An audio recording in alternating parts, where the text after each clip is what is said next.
788번째 책 소개입니다. 책에서 일부 내용을 발췌하여 소개드립니다. 책 제목 부자들의 멘토. 저자 정미경, 오두환. 출판일 2024년 1월 4일. 상상빌더 한 줄 요약. 돈이 보이는 명품 코칭을 알아보자. 책 소개. 한화생명 명예 부사장, 10년 이상 업계 TOP. 재무설계의 신, 정미경. 20여 개 사업체 대표, 베스트셀러 작가, 교수. 브랜드 마케팅의 신, 오두환. 왜 부자들은 그들에게 열광하는가? 부자들만 알고 있는 100% 성공 치트키? 이 책은 큰 부자들을 위한 책이 아니다. 부자가 되기를 원하는 사람들을 위한 책이다. 누구나 경제적 자유를 꿈꾼다. 그러기 위해서는 돈이 필요하다는 것을 알 것이다. 그래야 자신이 하기 싫은 것을 안 할 자유와 하고 싶은 것을 할 자유가 주어지기 때문이다. 돈을 많이 벌어 부자가 되고 성공을 이루고자 하는 사람은 항상 꿈과 열정을 품고 끊임없는 노력과 준비를 통해 기회를 잡아야 한다. 이를 위해 두 저자는 누구나 실행할 수 있는 아주 기초적이지만 진리에 가까운 돈이 보이는 전략에 대해 코칭해준다. 돈이 없다? 아니다. 돈은 무한하다. 세상의 돈은 절대 부족하지 않다. 가치 있는 것을 누가 더 잘 찾아서 돈으로 만드느냐에 달려있다. 우리 안에 보석이 돌덩이로 남을지, 헐값에 팔릴지, 아니면 명품관에서 다이아몬드 빛을 발산하며 최고가로 팔릴지는 모두 우리 손에 달려있다. 저자는 이 책에서 꿈을 향한 열망을 강조하며 다양한 사례를 통해 성공 포인트가 무엇인지를 알려준다. 독자들에게 소중한 인생의 순간을 포착하고 최선의 잠재력을 발휘하는 데 필요한 인사이트와 조언을 준다. 누구든 이 책을 통해 꿈을 실현하고 돈을 효율적으로 관리하여 부와 성공을 찾는 데 필요한 열쇠를 얻게 될 것이다. 저자 소개. 저자 정미경. 자산 컨설턴트. 저자는 고객 노력의 가치를 더욱 가치 있게 만들어주는 가치 디자이너이다. 부자들의 금융주치에 자산 컨설턴트의 1인자, 기업가이자 기업가들의 자산 지킴이로서 다양한 고객들의 자산 증식과 안정적인 이전을 전문적으로 컨설팅하고 있다.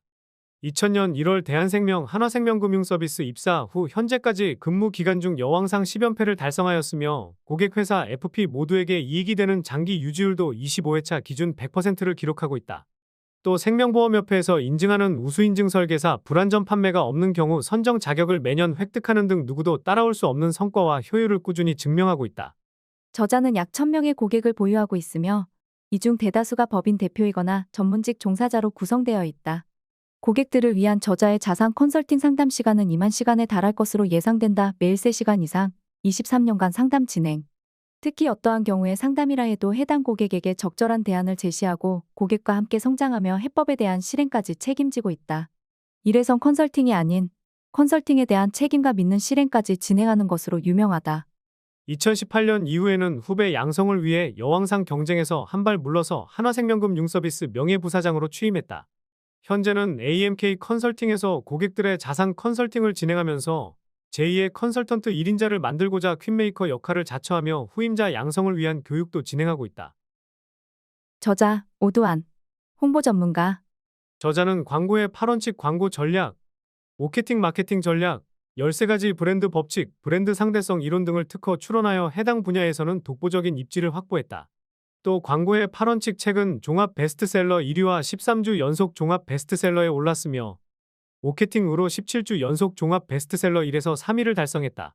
이 업적으로 일반인들에게 브랜딩과 마케팅, 광고를 대중화시켰다는 평가를 받고 있다. 현재 사업가로서는 오케팅홀딩스 의장, 국가경제발전진흥원의 사무총장, 한국온라인광고연구소 닥터스웰스 대표로 활동하며 보육원 후원단체인 굿닥터 네트워크스와 공감기획 영상을 운영하고 있다. 또 한국마케팅광고협회 주임교수, 명지전문대학교 교수, 검색광고 마케터 등 5개 자격증 출제위원을 겸임하며 교육자로서 인재 양성에 힘쓰고 있다. 특히 5%가 되려면 95%와 다른 길을 가라. 광고는 널리 알리는 것이 아닌 가치를 높이고 빛내는 것이다. 등의 말을 남겨 해당 분야에서 명언 제조기로 불린다. 그의 철학과 사상, 화법, 기법, 연구 결과는 확실히 독특한 매력이 있는 것으로 손꼽힌다.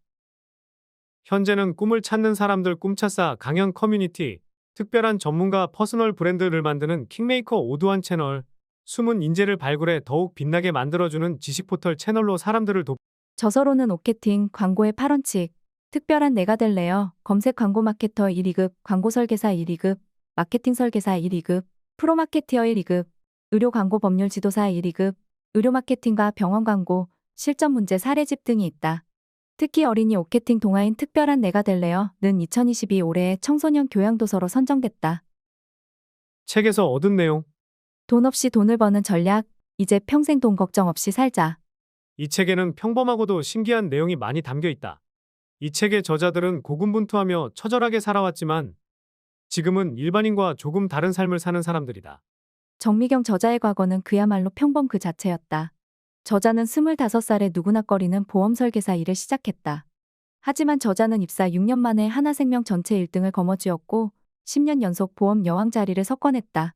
그리고 현재 저자는 부자들의 금융주치에 자산 컨설턴트의 1인자, 기업가이자 기업가들의 자산 지킴이로서 다양한 고객들의 자산 증식과 안정적인 이전을 전문적으로 컨설팅하고 있다. 또 마케팅과 광고 전문가인 오두환 저자는 한때 반지하 세입자였고 코로나19 팬데믹 시기에는 다니던 회사에서 해고당했다. 그런데 지금은 20여 개 사업체를 운영하는 대표로 130억 원대 자산가로서 많은 이들을 코칭해주고 있다. 두 저자의 삶이 어떻게 180도로 역전할 수 있었는지 궁금하지 않은가? 그렇다면 이 책을 끝까지 읽어보길 바란다. 누구에게나 통하는 방법이 이 책에 담겨 있다. 돈이 보이면?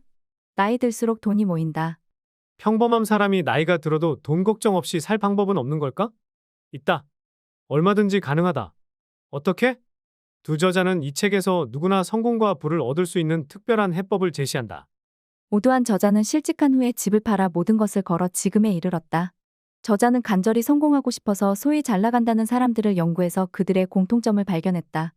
바로 퍼스널 브랜딩에 성공했다는 점이다. 정미경 저자는 부자가 되는 것은 단순히 돈을 모으는 것에서 끝나지 않는다고 말한다. 그 돈을 효율적으로 운용해서 미래를 준비해야 하는데 이때 필요한 것이 재무설계이다. 재무설계는 단순히 돈을 관리하는 것 이상의 의미가 있다. 자신의 꿈을 실현하고 그 꿈을 미래 세대에게 이어준다. 따라서 돈을 쓰는 것뿐만 아니라 돈을 키우는 법을 배우는 것이 중요하다. 돈 걱정 없이 살려면 지금 미래를 준비하라. 돈이 보이는 명품 코칭. 도전과 노력 없이는 부자나 성공이라는 목표를 이루기 어렵다. 고난과 어려움을 극복하는 것, 그것이 바로 부자로 성공하기 위해 해야 할 일이다. 하지만 한 사람만의 의지로 꿈을 성취하기는 어렵다. 전문성을 갖춘 누군가가 앞에서 시작점으로 이끌고 옆에서 손잡고 동행하고 힘들고 지칠 때 뒤에서 밀어줘야 한다. 실력이 검증된 멘토는 멘티가 목표를 달성하는 과정에서 의지와 열정을 부추기는 소중한 지원자가 된다. 두 저자가 바로 그런 든든한 멘토가 되어줄 것이다. 하지만 성공하여 부자가 되는 길은 오로지 당신의 결정과 행동에 달려 있다. 힘을 내고 꿈을 향해 걸어가라. 이 책을 읽는다면 당신은 이미 부자가 되는 길에 한 발짝 더 나아가는 것이다. 추천사 강호동 라라브레드 장사는 건물주다 대표 창업오빠 강호동 11만 유튜버. 지난 20년간 비즈니스를 하면서 수천 명의 분야별 최고를 만나 배우고 깨달아 지금의 부를 이루었다. 특히 오두환 대표는 나에게 많은 영감과 인사이트를 주었다. 책으로라도 그를 만날 수 있다면 누구나 나처럼 생각과 인생이 바뀔 것이다. 고명한 메밀꽃이 피었습니다. 프랜차이즈 대표, 개그맨, 작가, 동기부여 강사. 오두환은 언제나 다르다. 마케팅을 이야기할 때 다르다. 돈 버는 법을 말할 때 다르다. 성공하는 법에 대해서도 남들과는 다른 해법을 제시한다. 그 다름이 바로 그가 세상을 이기는 경쟁력이다. 준 세상을 바꾸는 시간 15분 세바시 대표 PD. 이론에 밝은 사람은 많다. 경험이 많은 사람도 많다. 하지만 마음까지 쓰는 사람은 흔치 않다. 오두환 저자가 자신의 세바시 강연 영상에 달린 모든 댓글에 직접 답글을 다는 것을 보고 나는 놀란 적이 있다. 나도 못하는 일이다. 진심과 전심을 다하는 것보다 더 훌륭한 마케팅 전략은 없다. 이 책에는 그 귀한 방법이 담겨 있다. 실행은 독자의 몫이다.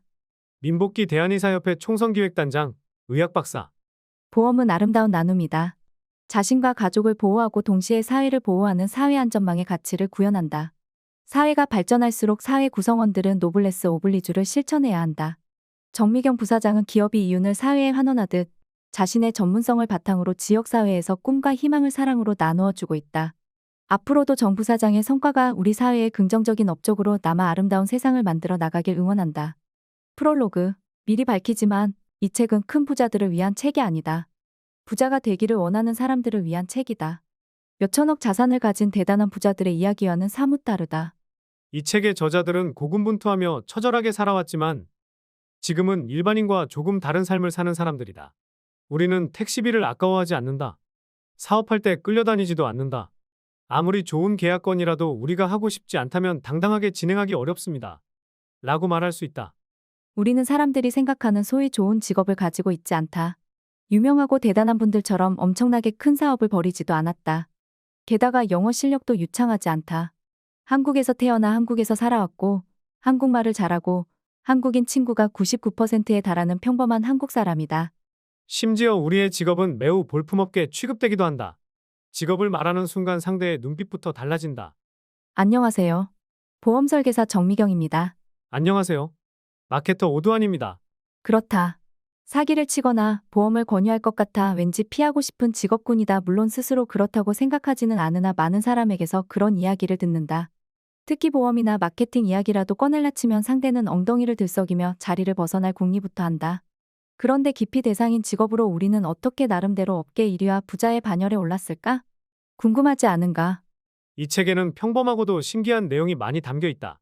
우리가 이야기한 예시만 읽어도 큰 도움이 될 것이다. 그 속에는 여러분과 똑같은 일반인의 처절함과 약간의 기술이 담겨 있기 때문이다. 뭔가 거창한 것을 기대했다면 실망할 수 있겠지만 어차피 거창해도 우리가 실행할 수 없다면 아무런 의미가 없다. 누구나 실행할 수 있는 아주 기초적이지만 너무 당연한 진리에 가까운 내용을 알려주고 싶어서 이 책을 집필하게 되었다.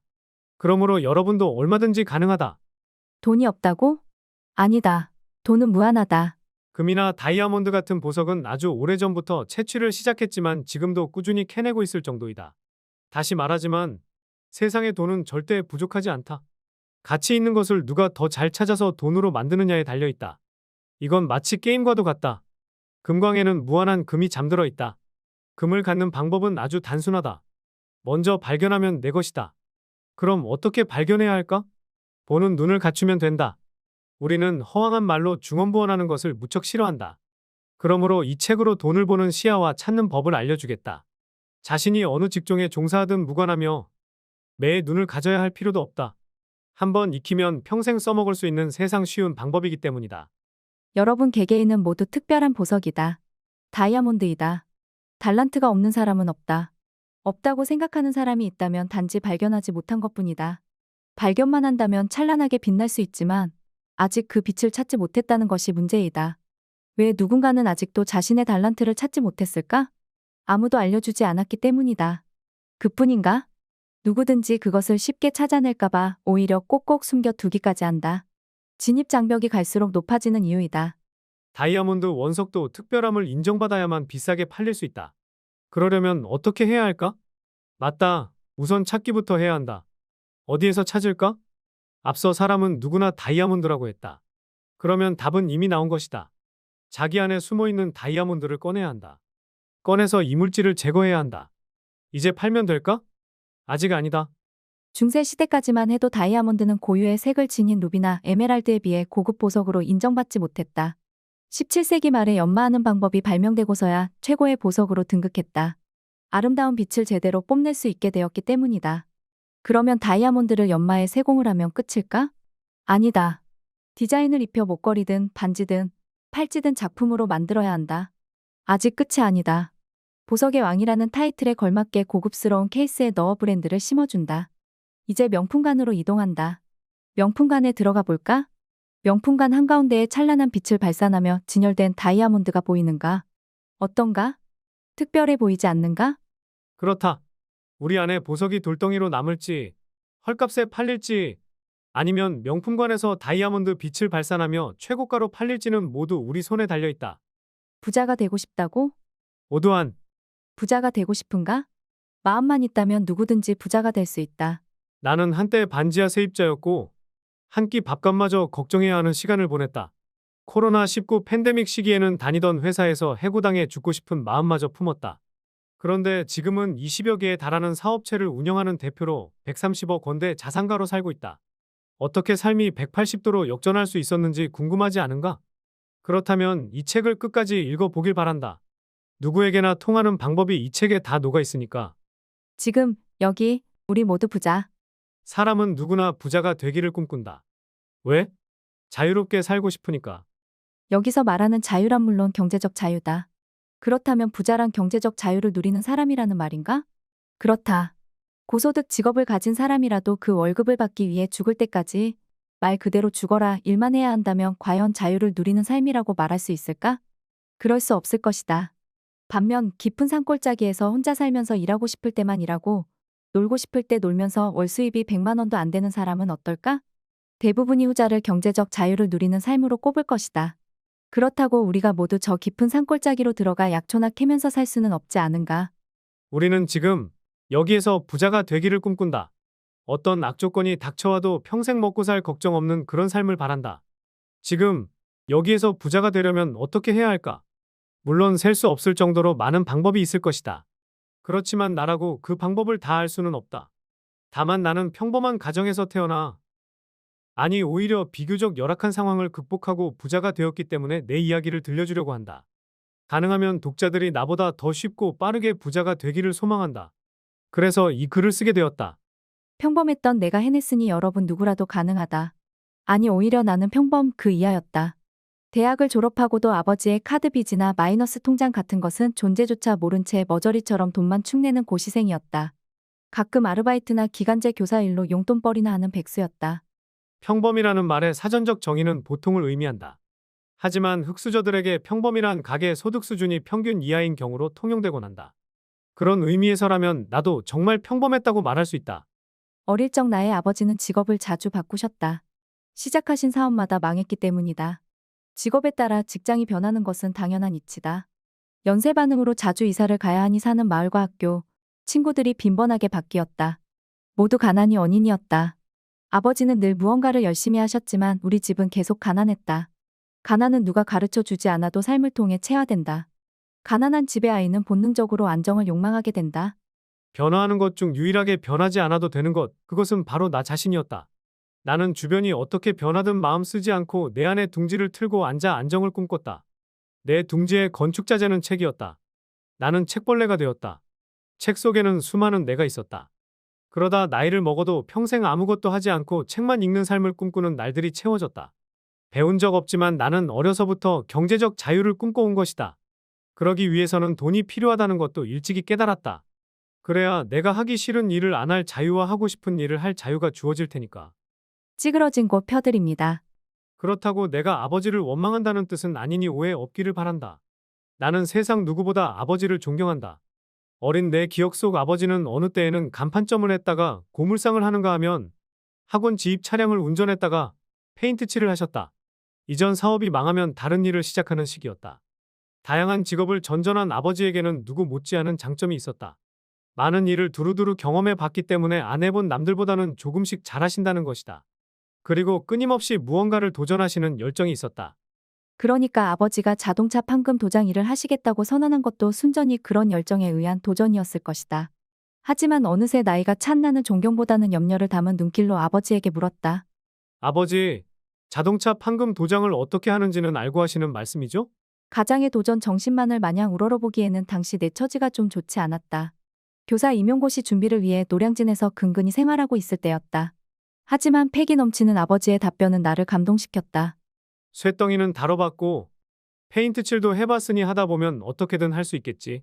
이렇게 말한 아버지는 봉고차에 현수막을 하나 달고 나타나셨다. 현수막 문구는 마음에 들었다.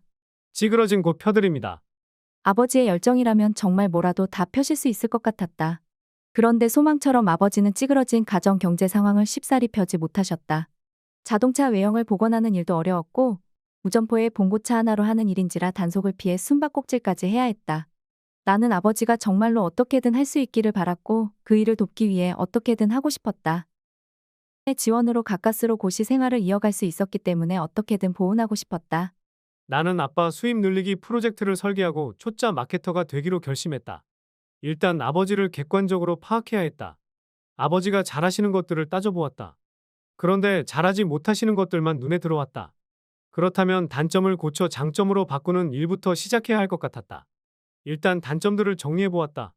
길거리 봉고차에서 일하다 보니 항상 한 자리에 있으리라는 보장이 없다. 불확실성.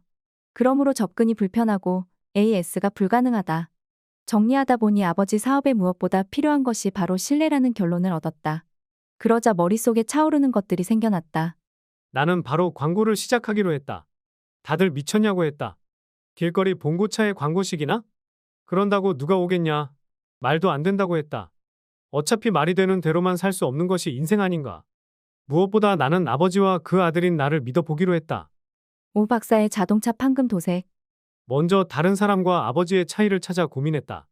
있었다. 아버지에게도 그 차이가. 나는 아버지가 남들보다 나은 쇳덩이 다루는 솜씨, 페인트 칠 경력을 강조하는 것으로 차별화 전략을 짜냈다. 그리고 아버지가 그동안 실전을 가장해 연습한 결과물 중 우수 사례를 모았다. 그렇게 홍보물을 만들면서 나는 사람들의 감정에 호소할 이야기를 덧붙였다. 생계를 위해 이렇게 아버지 일을 광고해야 하는 불우한 고시생의 사연으로 시나리오를 구성했다. 내 휴대폰 번호와 아버지의 장인 같은 사진까지 공개했다. 점포가 없다면 일하는 사람의 실체가 있다는 믿음이라도 심어줘야 했다. 나는 모든 준비에 진심을 담았다. 거짓말처럼 많은 사람이 아버지의 봉고차를 찾아왔고 차가 수리되는 동안 손님은 카페 같은 곳으로 자리를 옮겨 기다렸다. 떠돌이 봉고차 수리업자에게 자신의 차를 맡기고 옆에서 감시하지 않는 상황은 매우 긍정적인 변화였다. 말 그대로 믿고 맡기게 된 것이다. 그렇게 내 첫 마케팅은 생계를 위해 탄생했다. 지금이야 마케팅과 광고의 전문가가 되었지만 당시에는 마케팅이 무엇인지도 모르고 무의식적으로 한 행동들이었다. 그런데도 결과는 좋았다. 급기야는 예약 손님까지 생겨났다. 손님이 많아지니 아버지의 실력도 일취월장했다. 당연한 인과였다. 어쩌다 작업 결과가 좋지 않아 불만을 제기하는 손님이 생기면 아버지는 환불을 단행했다. 아버지 스스로 일에 대한 자부심이 생겨난 것이다. 나는 환불 사례를 공개해 고객들이 더 믿고 맡길 수 있도록 유도했다. 사람이 하는 일에는 늘 실수가 있을 수 있지만 그 실수에 책임을 다한다는 믿음을 보여준다면 조그만 불안감마저 없앨 수 있으리라는 계산에서였다. 하지만 무점포라는 단점은 여전히 존재했다. 그렇다고 내가 당장 가게를 얻어들일 형편도 안 되었다. 고민 끝에 나는 가상 점포를 만들기로 했다. 온라인 카페를 개설한 것이다. 가상 공간에서나마 오 박사의 자동차 판금 도색이라는 간판을 내걸었다. 자동차 판금 도색 분야의 박사 같지 않은가? 불러줄 이름이 생겼으니 지인에게 소개하기도 쉬워질 것이었다. 온라인 점포는 그야말로 문전성시를 이루었다. 한 달도 안 되어 카페 회원수가 3,000명을 넘었다. 예약 전화가 물밀듯이 몰려왔다. 손님들은 찌그러진 차를 몰고 와 아들이 효자라며 칭찬했다. 차보다 아버지 얼굴이 먼저 펴졌다. 아버지는 정말 찌그러진 곳 펴드리는 분이 되었다. 나는 카페에 광고 글을 계속 올렸다. 광고를 시작하고 몇 달 만에 예약자가 3개월씩 쌓였다. 카페 회원 수가 늘자 성공 사례를 따로 올리지 않아도 회원들이 앞다투어 좋은 후기를 올렸다. 회원들 스스로 광고를 전파하고 있었다. 나는 어쩌다 올라오는 불만 글도 소홀히 하지 않았다.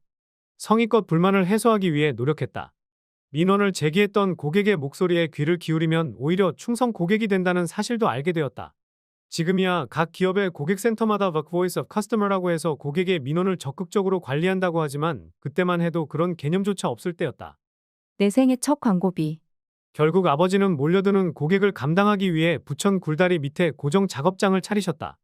장소가 일정해지니 고객들이 찾기에도 편했고 그늘이 있어 아버지가 작업하시기에도 좋았다. 그러던 어느 날 아버지가 작업장으로 공부하는 나를 부르셨다. 고맙다고 밥을 사주시며 아버지가 내민 것은 돈 봉투였다. 100만 원이었다. 당시 나에게는 상당히 큰 액수였다. 그것이 바로 내 생애 첫 광고 수익이었다. 그 후 아버지는 매달 100만 원씩을 나에게 주셨다. 나중에 아버지가 건강 문제로 일을 내려놓게 되시면서 우리가 운영했던 온라인 카페와 작업장도 문을 닫아야만 했다. 그동안 아버지와 내가 기울인 노력이 아까워 나는 다시 온라인 광고를 올렸다. 이번에는 판금 관련 업계나 카센터가 타깃이었다.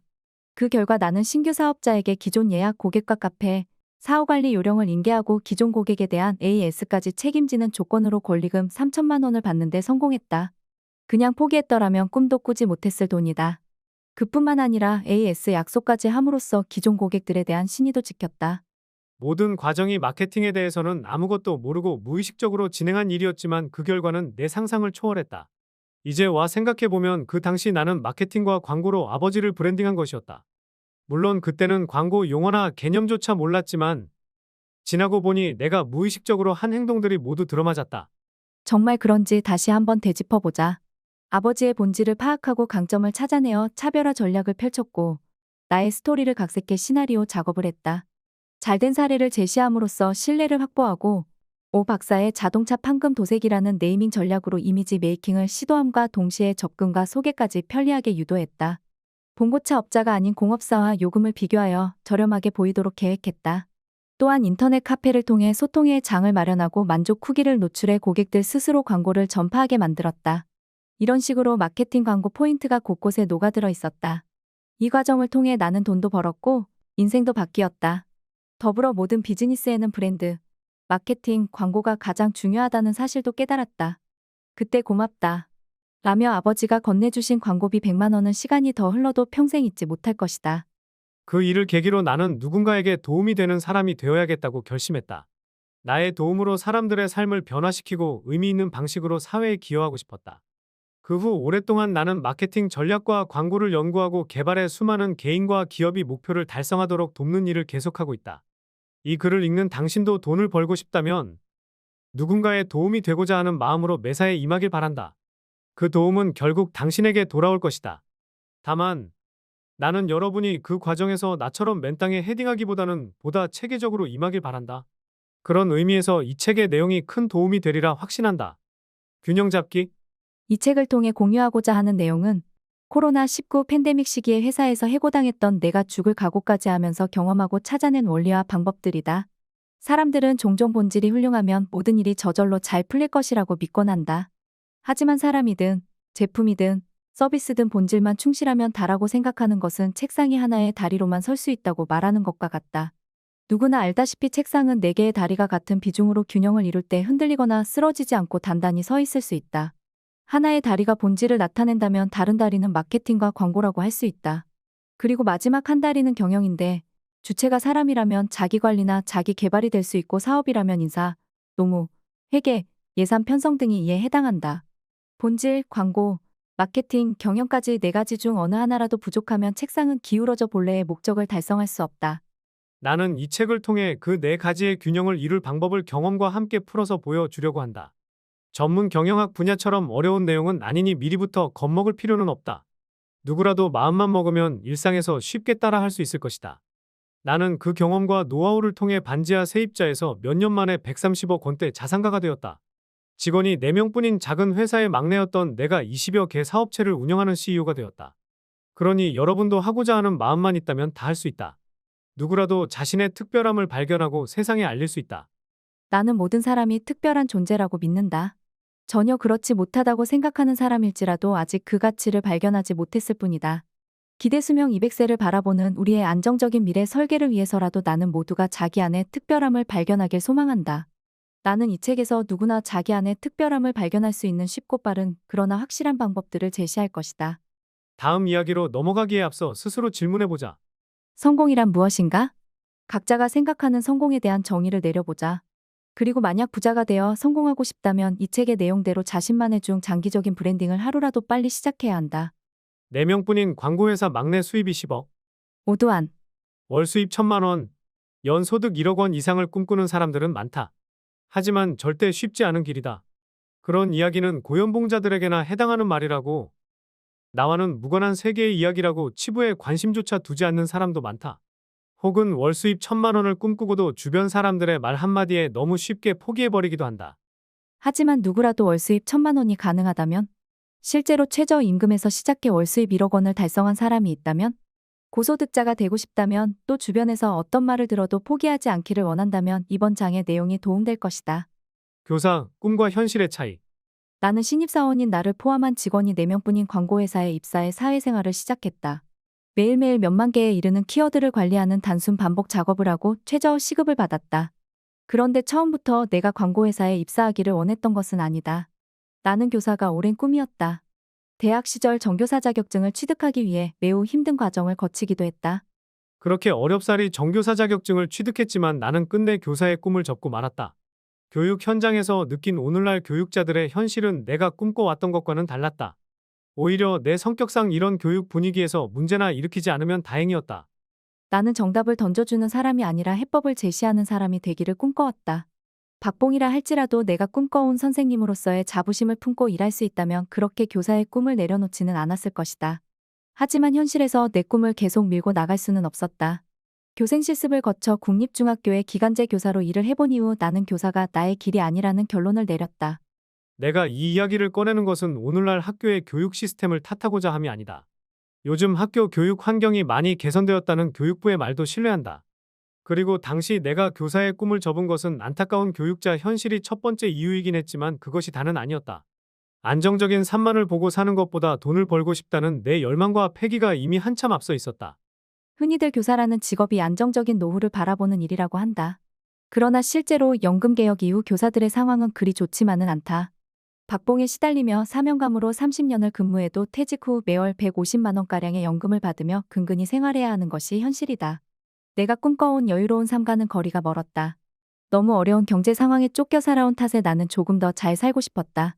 솔직히 말하면 조금이 아니라 많이 더 잘 살고 싶었다.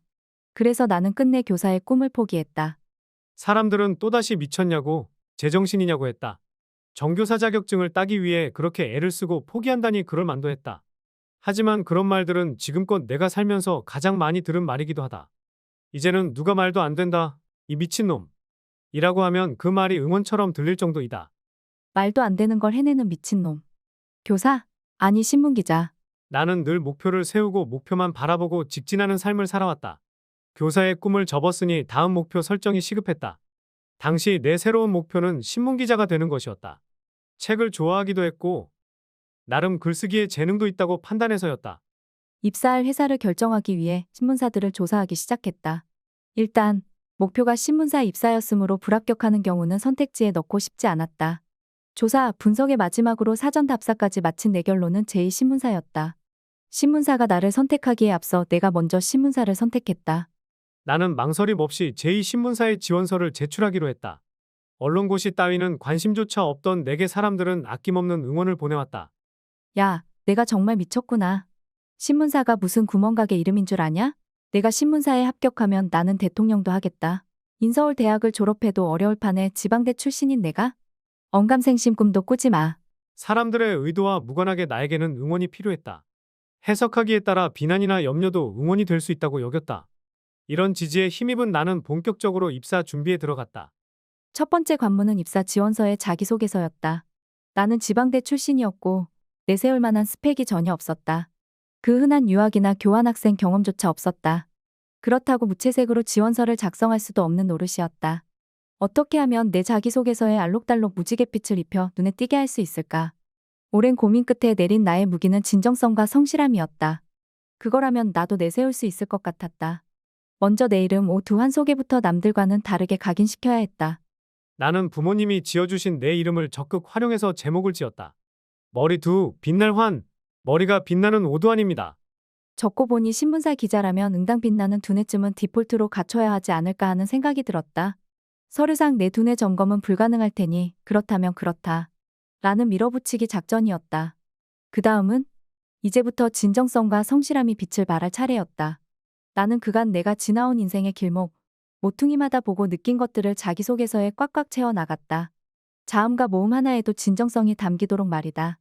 성실함은 어떻게 보여주었는지 궁금할 것이다. 내가 선택한 방식은 분량이었다.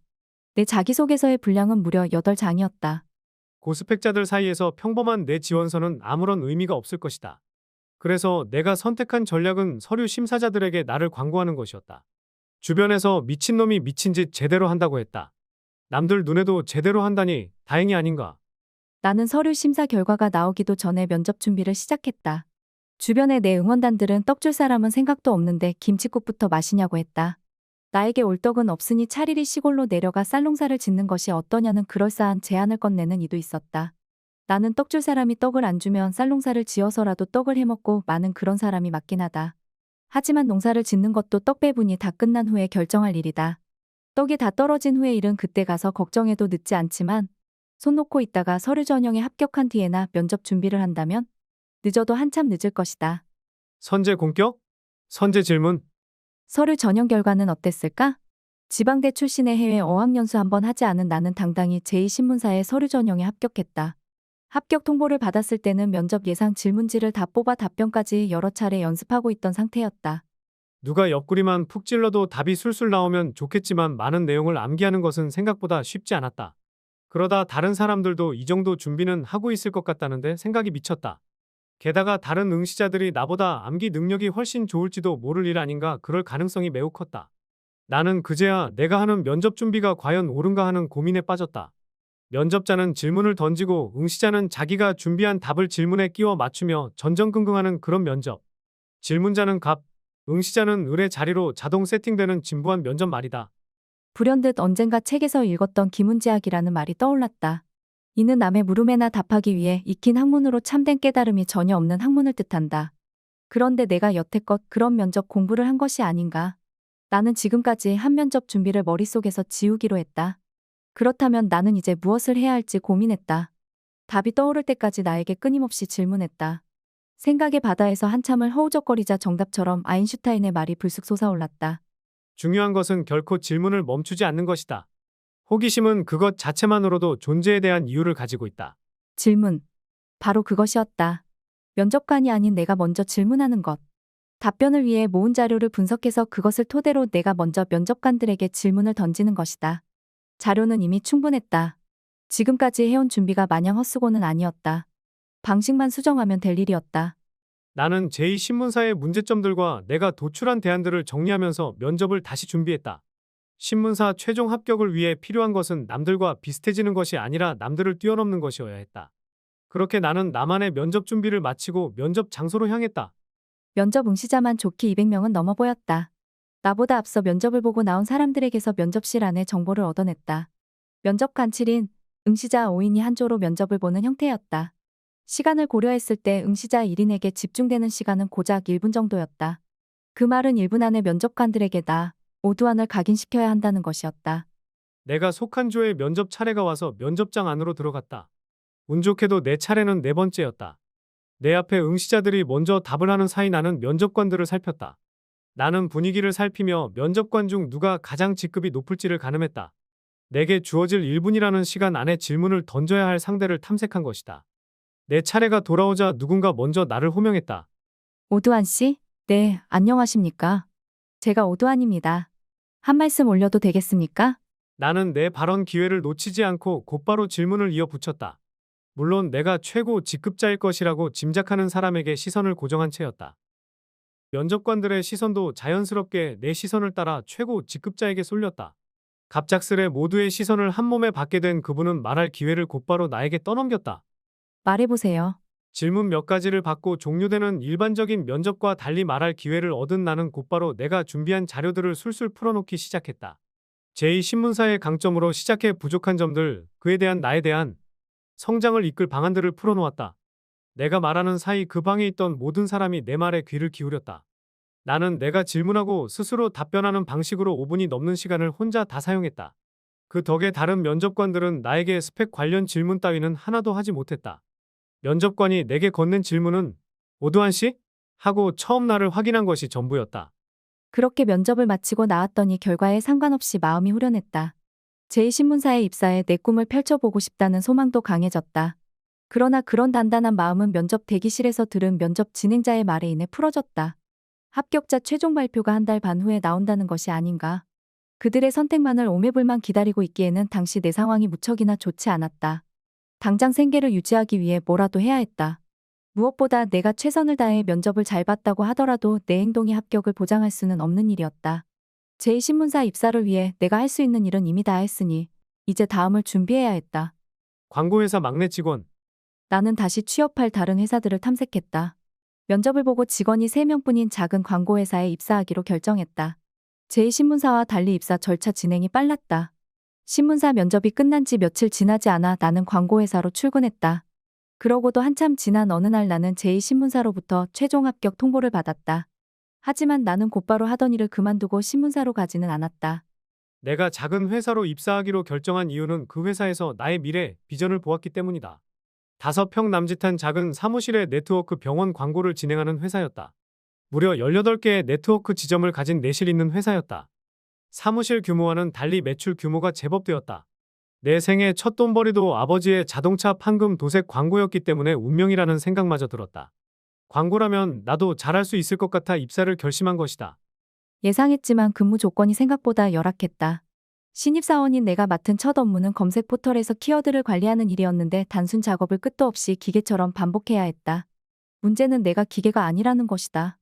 누구나 처음에는 다 그런 일을 하는 거라고 말할 수도 있다. 하지만 기계적인 업무를 단순 반복하지 않을 방법을 찾을 수만 있다면 굳이 인간이 기계처럼 살 필요는 없지 않을까. 남들이 당연하다고 여기는 것일수록 나는 수긍하고 싶지 않았다. 그래서 생각했다. 그 상황을 벗어날 방법을. 일단 상황을 정리해보니 간단했다. 그 일은 필요하다. 그런데 단순 반복 작업이라 내가 하기 싫다. 그렇다면 해답도 간단하다. 그 일을 내가 하지 않으면 된다. 그럼 누가 해야 하는지가 관건이다. 나는 계속 스스로 질문하고 답하길 이어나갔다. 물론 회사에서는 내가 기존에 하던 방식대로 해주기를 원했다. 하지만 나는 업무 방식을 그대로 고수하면서 회사가 달라지길 바란다는 것부터가 어불성설이라고 생각했다. 나는 배수의 진을 치기로 했다. 이 방법이 꽤 효과가 좋다는 것을 이미 경험을 통해 알고 있었다. 마침 나에게는 제2신문사로부터 날아온 합격 통지서가 있었다. 그것이 훌륭한 전신 갑주가 되어 주었다. 나의 가치를 객관적으로 입증해 주는 것이었으니까. 나를 마케팅할 때도 도구가 필요하다. 나는 상사와 협상을 시도했다. 내가 이렇게 가치를 인정받는 사람이다. 그런데 여기서 기계처럼 단순 반복 작업을 할 수만은 없다. 내 의견이 받아들여지지 않으면 퇴사도 불사하겠다. 라고 하자 상사의 표정이 심각해졌다. 그냥 허풍쟁이가 하는 말이 아니라는 근거 자료가 있었기 때문이다. 다만 대안이 없으니 아무 말도 못했을 뿐이다. 나는 마침내 내가 생각한 대안을 꺼내 놓았다. 요약하자면 기계처럼 반복되는 일은 기계한테 시키자는 것이었다. 나는 대량 관리 시스템을 이용할 것을 제안했다. 마침 친척 형이 관련 일을 하고 있었기에 곧바로 도움을 요청할 수 있었다. 고민 하나를 해결했으니 이제 다음 계획을 실행할 차례였다. 하던 일을 시스템 이용으로 돌리고 나면 내가 다른 일을 할 시간을 번다. 나는 그 당시 나에게 주어진 업무를 해결하면서 곧바로 하고 싶던 새로운 일이 있었다. 그 일을 하기 위해 나는 회사에 직원 한 명을 붙여달라고 했다. 사업을 확장해 회사를 성장시켜 보고 싶다고 말했다. 그동안 준비한 자료까지 보여주면서 브리핑을 이어나갔다. 적극적인 태도와 철저한 준비에 상사도 긍정적으로 귀를 기울여 주었다. 브리핑을 마치고 이런 나의 비전을 구매할 것인지 상사에게 질문했다. 비전을 제시한 이유는 내가 제2신문사를 포기해도 좋을 만큼의 광고회사로 만들어 보겠다는 나 자신의 다짐 때문이었다. 상사는 대표님에게 안건을 제시할 수 있도록 자리를 마련해 주었다. 신입사원, 팀장이 되다. 결국 내 의견은 받아들여졌다. 키워드 관리는 대량 관리 시스템을 도입해 관리하기로 결정되었다. 신입사원이던 나는 곧바로 18개 네트워크 지점을 관리하는 마케팅팀 팀장이 되었다. 사업을 확장해 보라는 자율권까지 주어졌다. 이제 내가 내 말을 스스로 증명할 차례였다. 그 당시는 바이럴 마케팅을 가장한 노출 광고가 막 유행을 타던 시점이었다. 알아서 지점을 모집하고 매출을 높여야 하는 것이 나에게 주어진 과제였다. 네트워크 사업 내에서 신규 사업을 시작하라는 것이었다. 나는 40만 원씩 4개 지점을 모아 160만 원을 만들고 그 돈으로 사람을 뽑아 마케팅팀을 운영하겠다고 했다. 당시 최저 임금이 140만 원 이하였기 때문에 가능한 일이었다. 나는 호언장담하며 일을 추진했다. 장담하고 시작하면 성공 확률이 높아진다. 호언장담은 다른 사람을 향해 선포하는 기능도 있지만 그에 앞서 나 자신을 향해 공표하는 역할도 담당한다. 조금이라도 남아있을 내 안에 두려움을 날려버리기에 효과적이다. 당시 4개 지점당 한 사람을 배치한다고 말했기 때문에 계획대로 잘 안 되면 그 한 사람이 설 곳도 사라지는 것이었다. 나로서는 배수의 진을 다시 한번 친 것이다. 내가 뽑은 직원에 대한 책임을 지기 위해서라도 열심히 일했고 그 결과 3에서 4개월 만에 지점은 20개가 되었다. 물론 팀원도 5명으로 늘었다. 본사 광고 담당 1인과 나를 포함한 우리 팀원은 7명이 되었다. 내가 입사했을 당시 직원 수의 2배가 넘는 인원이 내 팀원이었다. 우리는 6개월 만에 월 매출 1,000만 원을 달성했다. 지점이 30개쯤 되었을 때 나는 또 다른 도전을 하고 싶어졌다. 지점당 정해진 광고비 40만 원을 100만 원으로 높이는 것이었다. 돈이 아깝지 않을 고품질 광고를 만들어 제공할 자신이 있었다. 하지만 지점들은 차치하고 대표님이 먼저 반대하고 나섰다. 누가 광고에 그런 큰 돈을 내겠냐는 것이었다. 그나마 있던 지점마저 다 떨어져 나갈 위험이 있다는 것이다. 물론 위험은 늘 존재한다. 그렇다고 아무것도 도전하지 않으면 더는 성장하지 못할 것이다. 나를 제외한 팀원과 대표님은 이미 그 정도 성과에 만족한 나머지 새로운 일을 벌이는 것을 달가워하지 않았다. 하지만 나는 회사를 더 키우고 싶었고 확신도 있었다. 나는 경쟁사를 먼저 조사하고 분석했다. 그런 다음 70쪽이 넘는 제안서를 만들어 대표님을 찾아갔다. 실패하면 자리에서 물러나겠다고 다시 배수의 진을 쳤다. 대표님은 지점의 이탈을 우려하긴 했지만 나의 뚝심에 이번에도 결국 승낙했다. 한 회사의 대표님 앞에서 직원인 내가 책임을 지겠다고 선포한 것이다. 대표님을 설득한 것은 70쪽이 넘는 제안서의 내용이 아니라 그런 나의 열정적 태도가 주는 신뢰가 아니었을까? 나는 내 제안서를 들고 지점들을 찾아다니며 브리핑을 감행했다. 설득이 안 되는 지점은 원장님을 찾아가 무릎을 꿇어가며 부탁하고 설득했다. 추가되는 광고비 이상으로 매출을 올려드리겠다고 장담했다. 그 결과 기존 30개의 지점 중 2곳을 제외하고는 28개의 지점에서 월 광고비 100만 원이라는 조건을 받아들였다. 곧바로 월 매출 2,800만 원을 달성한 것이다. 우리는 매출에 맞춰 신규 직원 4명을 충원하고 시스템까지 재정비했다. 성공 알고리즘. 재정비를 했으니 이제 내 앞에 남은 것은 무엇이었을까? 새로운 목표 설정과 도전이었다. 나는 외부 업체 광고를 하겠다고 나섰다. 당연히 모두가 반대했다. 제발 있는 것에 만족하라는 것이었다. 가진 것까지 다 잃기 전에 나는 다시 이 일을 추진할 경우를 시뮬레이션에서 보여주었다. 내 분석에 의하면 잘하면 대박, 못해도 중박은 할 수 있다는 결론이었다. 나는 포기하지 않고 계속 회사 사람들을 설득했다.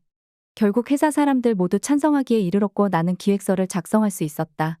이렇게 벌인 신규 사업으로 월 매출 3천만 원을 달성하는데 6개월이 걸렸다. 그 다음 내 새로운 목표는 1년 안에 월 매출 5천만 원 달성이었다. 내가 이 새로운 목표를 달성했는지 궁금할 것이다. 달성했음은 물론이고 그 이후 변경된 목표, 월 5억 원 이상의 매출 달성도 비교적 빨리 이루었다. 그리 크게 느껴지지 않을지도 모르지만 우리의 초라했던 시작을 생각한다면 괄목할 만한 성장을 이룬 것은 확실하다. 월 매출 3천만 원에서 만족하고 안주했더라면 광고주 이탈 없이 다 유지했다고 해도 최고 매출액은 3천만 원에 머물렀을 것이다. 하지만 나는 끊임없이 새로운 목표를 세우고 도전을 시작했다. 누구보다 나를 믿고 열정적으로 도전한 결과 다른 사람의 신뢰를 얻어냈다. 이제 나는 유니콘 기업을 꿈꾼다. 여전히 많은 사람이 불가능하다고 말하기 때문에 나는 반드시 가능하다는 것을 입증해 낼 것이다. 그러기 위해서 나는 그 도전과 성공을 지금도 멈추지 않고 있다. 처음 입사할 때는 나를 포함해서 직원이 4명뿐인 회사의 새내기 막내에 불과했지만 지금 나는 프리랜서를 포함 100여 명의 직원을 이끄는 리더로 성장했다. 불과 2년 만이었다. 그렇다면 우리의 10년 후, 20년 후가 상상되지 않는가? 우리는 늘 핑계를 대며 살아간다. 핑계를 대려고 하면 못할 이유는 세상에 차고 넘친다. 월 수입 1,000만 원이 너무 커 보이기 때문에 온갖 핑계를 대며 포기할 구실을 찾는 것이다. 하지만 반드시 해내야 할 이유도 찾고자 하면 이 또한 차고 넘친다는 것을 알아야 한다. 그러니 월 수입 1,000만 원이 될 때까지 포기하지 말고 모든 방법을 간구해 돌파구를 찾아보라. 세상 사람의 90% 정도가 자신이 좋아하는 일을 하면서 살지 못한다고 한다. 좋아하고 하고 싶은 일로는 돈을 벌 수 없을 것이라 여겨 시작하기도 전에 포기부터 한다. 그러고는 하기 싫은 일에 인생 대부분을 바치며 살아간다. 이런 선택과 결과는 본인에게도 사회적으로도 좋은 영향을 줄 수 없다. 좋아서 하는 일도 성공하려면 큰 노력을 들여야 하는데 하기 싫은 일을 억지로 해서 얼마나 좋은 결과를 얻을 수 있겠는가. 그러니 이제라도 자신이 좋아하는 일에 매진하기 위해 모든 방법을 동원하라. 그러기 위해서는 실력을 쌓는 것도 중요하겠지만 돌파할 수 있는 알고리즘을 찾아내는 일이 더 시급하다. 효율적으로 성공을 앞당기고 성공 확률을 높여야 한다. 다음 장에 이어지는 방법을 계속 참조한다면 누구나 이룰 수 있다. 보험 설계사 연봉이 10억. 정미경. 나의 과거야말로 평범 그 자체였다. 지금 내 삶이 조금 특별해졌다고 말할 수 있는 것은 과거 내 선택 덕분이다. 나는 25살에 누구나 꺼리던 보험 설계사 일을 시작했다. 그 선택이 내 인생을 바꿨고 지금의 나를 있게 만들었다. 나, 정미경은 고객 노력의 가치를 더욱 가치 있게 만들어주는 사람이다. 내 학력은 울산여상을 졸업한 것이 전부다. 그러나 현재 나는 자산관리 분야에서 누구에게도 뒤지지 않는 전문가라고 자부한다. 정미경이라는 브랜드를 창조했다고 감히 단언할 수 있다. 울산여상 졸업을 앞둔 3학년 시절 공부를 잘하는 친구들은 대부분 은행이나 보험사 같은 금융계열 회사로 취업하고 얼굴이 예쁘고 키 큰 친구들은 대기업 비서실로 취업하는 것이 기본이었다. 하지만 나는 성적도 중간이었고 얼굴도 그다지 예쁜 축에 들지 않았다. 그래서 수시로 담임 선생님을 찾아가 괴롭혔다. 그나마 연봉이 높은 회사에서 지원 요청이 들어오면 평소 싹싹하다는 내 성격을 무기로 내밀며 추천해 주십사 부탁했다. 신입사원, 내가 제일 잘 나가. 그렇게 처음 면접을 보고 취업한 회사가 한샘 부엌 가구였다. 서울까지 올라가 신입사원 연수를 받고 울산에 있는 본사 직매장으로 발령을 받았다. 시내에 있는 근무처 건물은 1층이 매장이었고 2층에 사무실이 있었다. 사무실에서 내가 맡은 업무는 매장에서 한 달 사용할 예산을 기획해 본사에 올리고 매출에 대한 수입 보고 및 수금에 대한 것들을 처리하는 것이었다. 나는 시간적 여유가 생길 때마다 매장에 내려가 진열된 부엌 가구들을 둘러보았다. 본사에서 교육받을 때 보았던 그 가구들을 실제로 보는 것이 마냥 신기했다. 우리 집에도 이런 근사한 가구들이 있었으면 좋겠다는 생각에 틈만 나면 가구를 닦으며 행복한 상상의 나래를 펼쳤다. 그래서인지 진열된 가구들이 다 내 것같이 소중했다. 그날은 영업사원들이 모두 외근을 나가고 소장님도 식사하러 외출한 상태였다. 사무실에는 캐드 담당 언니만 남아 점심 준비를 하고 있었고 나는 또 진열된 부엌 가구를 신나게 닦는 중이었다. 그때 매장에 손님이 한 분 들어와 직원을 찾았다. 나는 곧바로 가구 닦기를 멈추고 고객에게 다가가 응대했다. 고객은 부엌 가구를 보러 왔다고 했다. 영업 담당이 아닌 나는 잠시 당황했지만 나도 모르게 자연스러운 말투로 고객을 응대하는 나를 발견했다. 제가 판매 담당자는 아니지만 본사에서 나왔습니다. 제품에 대해서는 누구보다 잘 아는데요. 한번 설명해 드려도 괜찮을까요? 고객은 한번 해보라며 뒷짐을 지고 나를 따라왔다. 나는 당시 내가 가진 지식을 총동원해 진열대를 하나씩 지나가며 자세히 설명했다. 한샘 가구의 장점을 강조하면서 자신 있게 설명했더니 고객이 나에게 견적을 받아보겠다며 연락처와 주소 등 개인정보를 알려주었다. 나는 매장 소속 영업사원을 보내기로 약속하고 고객을 배웅했다. 그렇게 첫 고객 응대를 성공적으로 마쳤다.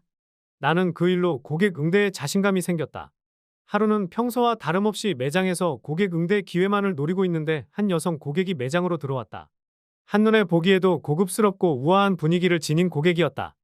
나는 매장 진열품 중 내추럴 오크로 제작된 싱크대에 관해 설명했다. 독일산 식기세척기와 오븐까지 세트로 덧붙였다. 제품의 장점 위주로 설명했고 여기에 한 가지 더 추가했다. 바로 내가 날마다 진열된 가구를 보면서 하던 상상, 스토리텔링이다. 고객이 그 가구 세트가 배치된 주방에서 요리하며 가족들과 보내는 행복한 시간을 머릿속에 그릴 수 있도록 상세히 묘사했다. 내 말을 귀담아 듣던 고객은 당시 3천만 원이나 하던 부엌 가구 세트를 계약했다. 큰 계약을 경험하고 나니 그 다음부터는 말 그대로 일사천리, 파죽지세였다. 고객 응대는 기본이고 단순 전화 응대뿐만 아니라 AS 상담까지 매장 업무 전반을 다 수행할 수 있게 되었다. 그러다 문득 가만히 앉아서 고객이 찾아오기만을 기다릴 것이 아니라 직접 고객을 만들어보자는 생각이 들었다. 고심 끝에 우리는 기존 고객들을 대상으로 하는 오븐 요리 강습회를 열기 시작했다. 강습회 외에도 다양한 고객 대상 이벤트를 진행했다. 나는 당시 매장의 주인이 된 것 같은 마음으로 내일을 즐겼다. 급기야 우리 매장이 전국 우수 사례로 뽑혔다. 매출 신장 방법론을 배우려는 사람들의 방문이 줄을 이었다. 지점장님을 비롯해 영업사원, 시공사원까지 모두 하나가 되어 지역 시장을 장악하게 되었다. 스카우트 제안. 대리점주들이 직매장 영업에 대해 항의했는지 결국 본사는 전국에 있는 직매장의 폐업을 결정했다. 우리 매장도 폐업에서 비껴갈 수 없었다. 그동안 함께 일했던 동료들은 모두 뿔뿔이 흩어졌다. 나와 지점장님은 대리점 관리를 하는 부산사업본부로 발령이 났고 영업사원들과 캐디 담당 언니는 각자 다른 직장을 찾아 떠났다. 그런데 직매장을 인수하는 대리점 사장님이 나에게 스카우트 제안을 했다. 내가 영업뿐만 아니라 매장 운영까지 잘한다는 소문이 돈후였다. 대리점 사장님은 매장 관리까지 하는 조건으로 나에게 월 300만 원에 가까운 급여를 제시했다. 그 당시 고졸 여직원 평균 급여가 60에서 80만 원이었던 것을 고려하면 파격적인 제안이었다. 나는 타향살이가 힘들다는 것을 서울에서 이미 경험했다. 다시 부산으로 가 고생을 하느니 대리점 사장님의 제안을 받아들이기로 하고 본사에 사직서를 제출했다. 대리점에서 일을 시작하고 나서야 본사 직매장에서 일하던 것과는 상황이 다르다는 것을 깨달았다. 사장님은 경비를 줄인다는 이유로 매장 소장님까지 다 내보내더니 자기 배우자를 격리로 고용했다. 그리고 나에게 영업과 매장 관리까지 다 하도록 압박했다. 직매장에서 일하던 때는 퇴근 시간이 오후 6시였는데 대리점에서 근무하고부터는 매장 문을 닫는 밤 10시가 퇴근 시간이 되었다. 내가 하고 싶어서 선택했지만 과도하리만큼 많은 일에 시달리는 것은 어린 내가 감당하기에는 버거웠다. 나는 결국 6개월도 버티지 못하고 일을 그만두었다. 그렇게 짧게 끝나긴 했지만 내 첫 번째 회사 생활은 두고두고 내 인생에도 커다란 영향을 끼쳤다. 별똥별이 떨어질 때 소원을 빌면 이루어진다는 속설을 누구나 알고 있다고 해도 정작 별똥별이 떨어지는 순간에 맞춰 소원을 비는 사람은 흔치 않다. 늘 간절한 소원을 품고 있어야만 그 찰나에 주저없이 소원을 빌 수 있다. 가구에 대한 나의 순수한 마음이 열정을 불러일으켰고 그것들이 결국 고객에게 신뢰로 이어졌다. 고단한 정양해 나날. 대리점을 나온 후에 친구가 자기 회사를 소개해주겠다고 연락해왔다. 울산에는 현대자동차와 현대중공업이 있어서 그에 따른 하청업체들이 많았다. 그중 공장이 두 곳이나 있는 중견기업의 전산부서에 사람이 필요하다는 것이었다. 나는 이력서를 들고 내 인생 두 번째 면접을 보러 갔다. 면접 평가가 괜찮았는지 어렵지 않게 그 회사에 입사할 수 있었다. 내가 근무하는 사무실은 지하에 있었다. 납품과 바로 옆이 전산부였다. 우리 부서는 책상이 두 개 배치된 것이 다였다. 면접에서 유난히 질문을 많이 하던 안경 쓴 분의 자리가 바로 내 뒤였다. 나의 직속 상사 사실은 유일한 부서원인 김 차장님이라고 했다. 전산부라고 해서 인원이 많을 줄 알았는데 결국 둘이 회사의 모든 전산 업무를 담당해야 했다. 친구 말로는 김 차장님 성격이 여간하지 않다고 했다. 그분 밑에서 일하던 사람들은 다 하나같이 한 달 이상을 못 버티고 나갔어. 성격이 보통이 아니거든. 그래도 너라면 잘할 수 있을 거야. 회사에서 나는 정양이었다. 그 시절에는 여직원들을 보통 양, 미스라고 불렀다. 아침 커피는 내 담당이었다.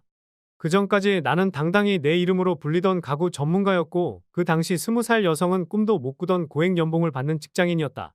하지만 나는 다시 시급으로 계산된 월급을 받는 여직원이 되었다. 60에서 80만 원 정도의 급여를 받는 직장에서 아침이면 이름 대신 정양으로 불리며 커피를 돌리는 신세가 되었다. 회사에 적응하기도 전에 김 차장님은 내게 첫 번째 과제를 안겨줬다. 도스 프로그래밍 클리퍼 관련 서적을 주더니 알아서 공부하라는 것이었다. 프로그램 공부는 전문 용어가 많아서 독하기 쉽지 않았다. 나는 일이 끝난 후 회사에 남아 밤 12시까지 공부했다. 그리고 공부한 내용을 토대로 시범 프로그램을 만들어보는 작업을 반복했다. 열심히 하는 내 모습을 본 김 차장님이 늦게까지 회사에 함께 남아 나에게 가르침을 주었다. 매번 귀가가 늦어지자 결국 엄마가 한 소리를 하셨다. 한샘에 다닐 때는 밤 10시까지 힘들게 일해도 돈이라도 많이 받았지. 반이반도 안 되는 돈 받으면서 밤 12시 퇴근이 보통이니 이게 무슨 일이고. 엄마, 야간 시간에는 일하는 게 아니고 프로그램 공부하는 거라니까. 그냥 야간대학교 들어갔다고 생각해. 나는 엄마를 이해시키기 위해 노력했다. 사실 나도 당시 매우 힘들었다. 그 와중에 엄마의 잔소리까지 계속 듣다가는 결국 스스로 포기해버릴 것 같았다. 포기하지 않기 위해서 계속 엄마를 설득했다. 그때 정말 설득이 필요한 사람은 나 자신이었던 것 같다. 인정과 승진 사이. 당시 내가 속한 전산부는 지원부서였다. 조립 컴퓨터를 설치하거나 컴퓨터에 문제가 생기면 프로그램을 지우고 재부팅해주는 것이 업무의 대부분이었다. 그러던 어느 날 김 차장님이 생산부 팀장님으로 가게 되었다면서 나를 그 부서로 데려갔다. 그 후부터 전산부는 따로 존재할 필요가 없었다. 생산부 일을 배우면서 생산부에 맞는 프로그램을 만들라는 주문이 떨어졌다. 생산부 사람들과 더 친해지기 위해 현장을 쫓아다녔고 생산 반장님과 현장 아주머니들에게도 항상 커피나 음료를 제공하면서 친분을 쌓았다. 차츰 생산부 사람들도 내가 관련 프로그램을 만드는데 적극적으로 도움을 주기 시작했다. 정해진 근무 시간에는 생산부의 업무를 보고 근무 시간이 끝나면 그 업무를 토대로 김 차장님과 함께 프로그램을 만들었다. 그러면서 기존 여직원이 했던 업무까지 모두 수행해야 했기 때문에 나의 퇴근 시간은 항상 늦은 밤이 될 수밖에 없었다. 생산부에서의 시간은 무척 빠르게 흘렀고 해도 할 일은 늘 많았다. 일이 익숙해질 무렵 김 차장님이 다시 납품가 팀장님으로 자리를 옮겼다. 물론 나도 납품가로 데리고 갔다. 매서운 눈빛으로 쉽게 정을 줄 것 같지 않던 김 차장님은 성실함과 열정적인 태도에 나를 많이 신뢰하신 것 같다. 물론 나도 그때 김 차장님을 많이 믿고 따랐고 또 그만큼 의지하기도 했다. 나는 납품과에서도 낮에는 부서 일을 하고 저녁부터는 납품과 관련 프로그램을 만들었다.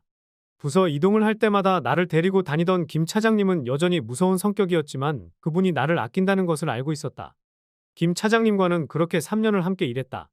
시간이 지날수록 나도 김 차장님만큼이나 회사에서 함부로 할 수 없는 사람이 되었다. 김 차장님은 기존 업무를 알려주는데 그치지 않고 새로운 사항이나 정보가 생길 때마다 나와 공유했고 함께 연구하길 원했다. 덕분에 나는 회사의 핵심 부서를 두루 다니며 업무를 수행할 수 있었다. 그 결과 직원 대표로 표창도 받고 공장장님이나 이사님들의 인정을 받는 존재가 되었다.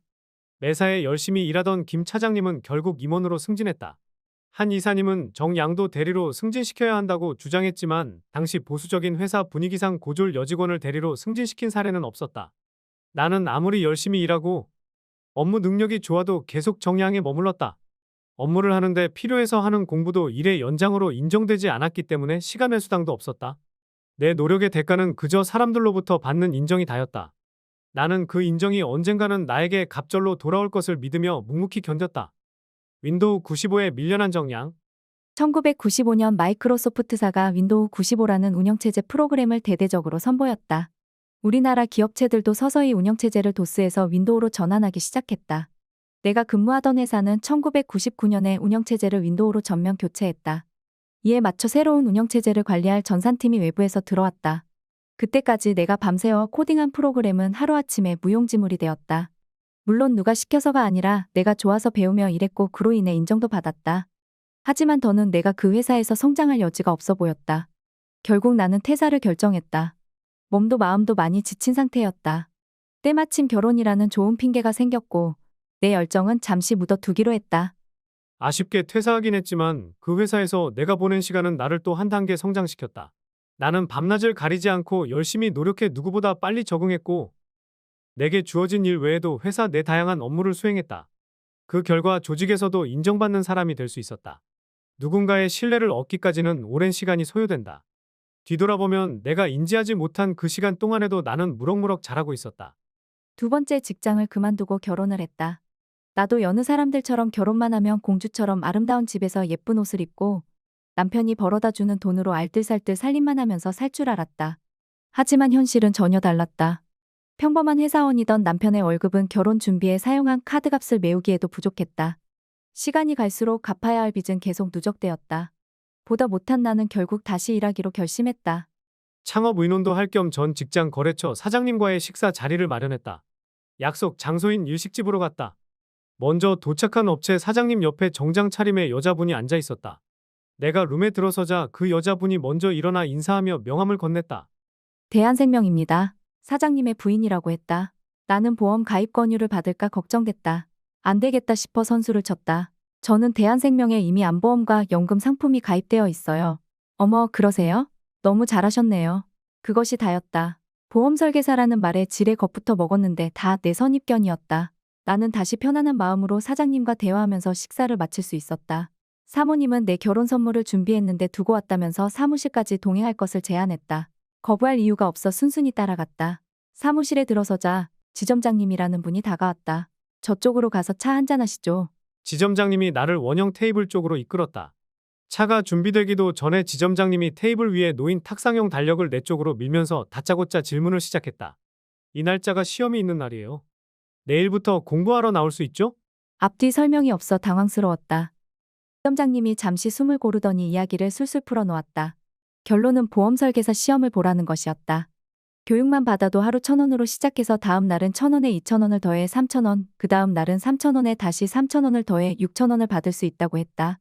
이런 식으로 총 15일을 체어 교육을 이수하면 총 얼마이며 또 시험에 합격해서 등록까지 마치면 35만 원까지 한 달에 총 70만 원을 준다는 것이다. 나는 재빨리 머릿속으로 계산하기 시작했다. 내가 전 직장에서 자정까지 일하고 받은 돈은 기껏해야 70만 원 정도, 많으면 100만 원이었다. 그런데 하루 4시간씩 공부하고 시험만 봐도 70만 원을 준다니 이건 2번 고민할 필요도 없이 남는 장사였다. 예, 내일부터 나올게요. 당시에 보험회사마다 설계사 유치를 위해 다양한 프로모션을 내걸었다. 그 첫 번째 단계가 설계사 시험을 치르기 위한 교육 이수였다. 교육받는 동안은 영업실적이 나올 리 만무하니 그에 대한 보상으로 교육수당을 지급했다. 25 보험 설계사가 되다. 빠짐없이 보험회사에 출근해 성실하게 교육받았다.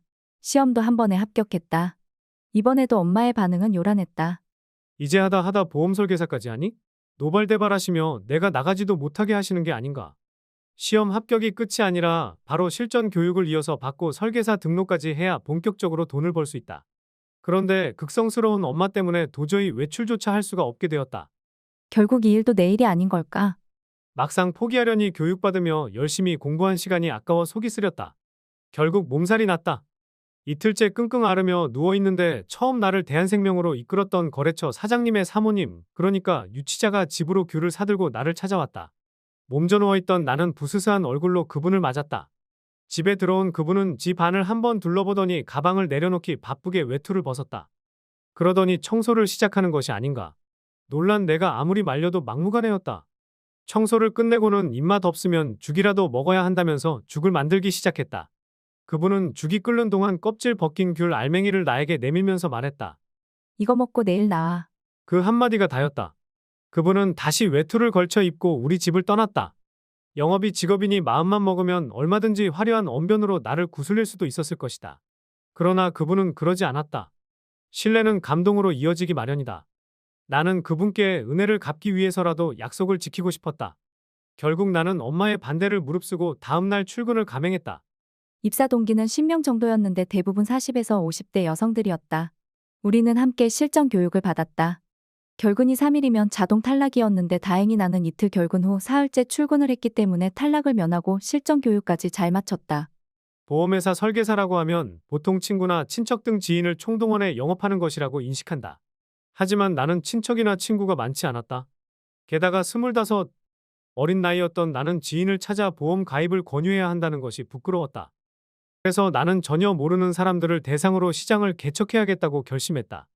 드디어 실전 영업 첫날이 밝았다.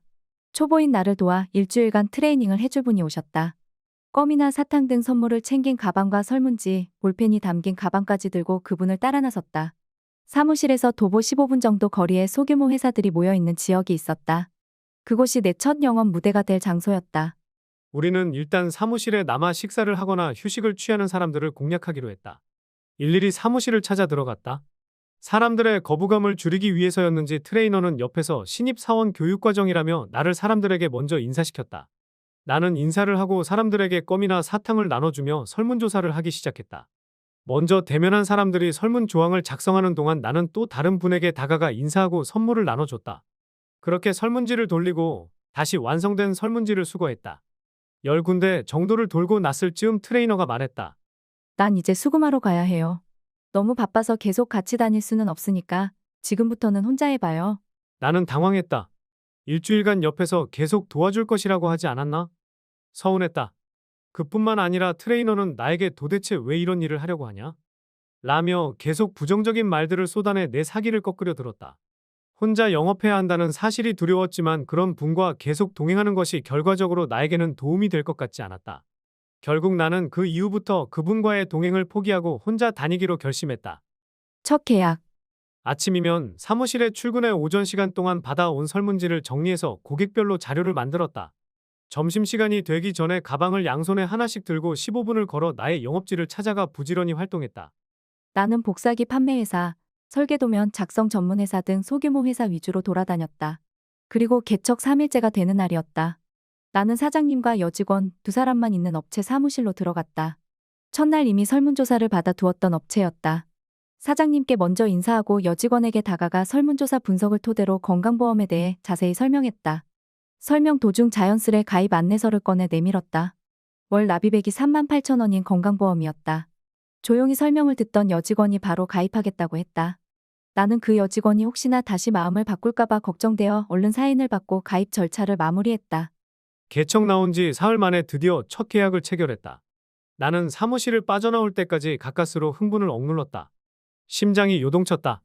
건물을 빠져나오기가 무섭게 처음 나를 데리고 나왔던 트레이너와 팀장님께 차례로 전화를 걸어 첫 계약을 따냈다고 소리를 질렀다. 자신감이 차올랐다. 점심시간에 맞춰 인근 사무실로 식사 배달을 가던 아주머니가 식판을 머리에 인 채 웃으며 한마디 하고 지나갔다. 계약 하나 했나 보네. 너무 기쁜 나머지 나는 누구라도 붙들고 드디어 내가 해냈다고 소리치고 싶었다. 하지만 침착해져야 했다. 설계사 등록까지는 기준 금액 30만 원, 맞춰야 하는 기준 실적이 있었다. 길이 멀었다. 나는 첫 계약을 계기로 더 열심히 일했다. 하지만 개척한 시장에서 짧은 시간 내에 계약이 성사되기란 쉽지 않았다. 나는 개척도 열심히 이어갔지만 중간중간 선배, 언니 등 지인을 찾아가기 시작했다. 체면 차릴 여유가 없었다. 그렇게 부지런히 활동한 끝에 가까스로 30만 원, 최소 기준을 달성하고 설계사 등록을 할 수 있었다.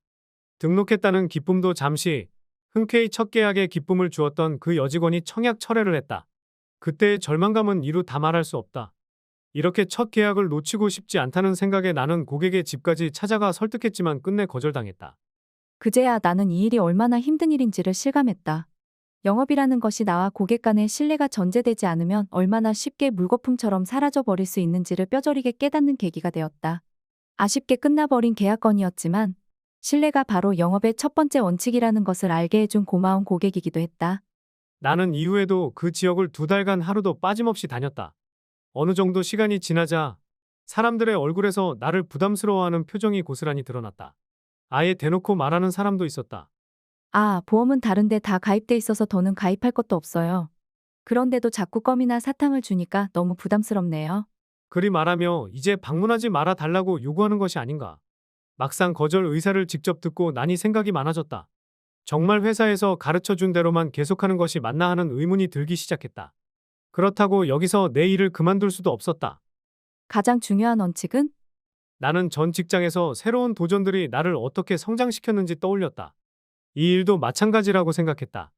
회사에서 알려준 대로만 계속 고집할 것이 아니라 나 스스로 고객들에게 꼭 필요한 존재가 되어야 했다. 사람들은 이미 가입된 보험들이 있어 새로 가입하는 것을 부담스러워했다. 그럼 이미 타사에 가입된 보험 상품을 전문가로서 분석해 준다고 하면 어떨까?